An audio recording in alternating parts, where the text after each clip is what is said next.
बारामतीच्या पोटनिवडणुकीतून माघार घेण्याची घोषणा करण्यासाठी आज सकपाळांनी पत्रकार परिषद घेतली। मात्र यावेळी त्यांनी थेट माघार घेत आहोत अशी घोषणा केली नाही। त्याआधी अनेक आढेवेढे घेतले, भाजपसह राष्ट्रवादीवर टीका केली आणि त्यानंतर माघारीची घोषणा केली। पाहूया। बारामतीची पोटनिवडणुकीत काँग्रेसनी लढायलाच पाहिजे आणि लढवल्याच जायला हवी ही काँग्रेस पक्षाची भूमिका या क्षणापर्यंत आम्ही ठाम आहोत।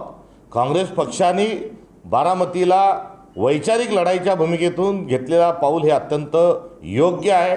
यामध्ये कुठेही थांबता कामा नये ही असणारी काँग्रेस पक्षाची भूमिका आहे। भारतीय जनता पक्षाचा आमचा असणारा विरोध हा कायम स्वरूपाचा आहे।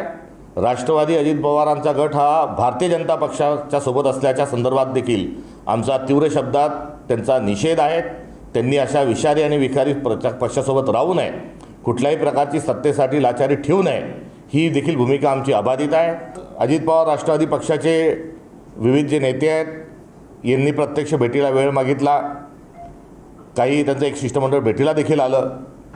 त्यामध्ये त्यांचे ज्येष्ठ नेते महाराष्ट्राचे माजी उपमुख्यमंत्री छगनरावजी भुजबळ साहेब यांनी देखील फोन करून फार कळकळीने त्यांनी बोलत असताना या निवडणुकीपुरतं थांबलं पाहिजे ही विनंती छगन भुजबळ साहेबांनी केली। अजितदादांसारखा एक मोठा नेता हा अपघातामध्ये घातपातामध्ये मृत्यू झाल्यानंतर साधी गुन्ह्याची नोंद होत नाही, हे महाराष्ट्राचं दुर्दैव आहे।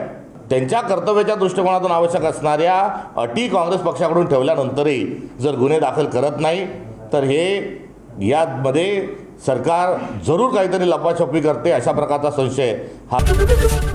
एबीपी माझा, उघडा डोळे बघा नीट।